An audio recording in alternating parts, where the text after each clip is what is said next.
Kapamilya singer-actress Maymay Entrata shared the reason why she would not want to undergo rhinoplasty. Maymay has come a long way since she started her career in the Philippine entertainment industry through the Kapamilya reality show Pinoy Big Brother. From that, she was given many acting projects. This year, Maymay shared that she would be focusing more on her music career.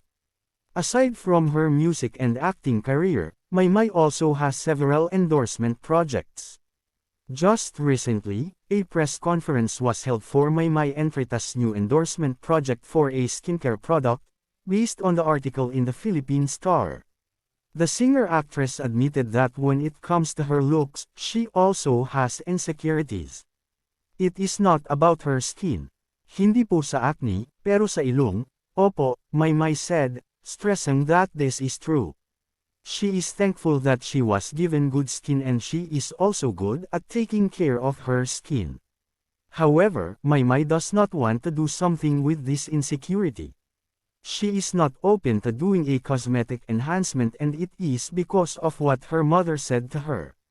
Kasi sabi ng nanay ko, hindi nakita anak kapag nagpa-rhinoplasty ka, so sabi ko, no, hindi po, Maymay Entrata said.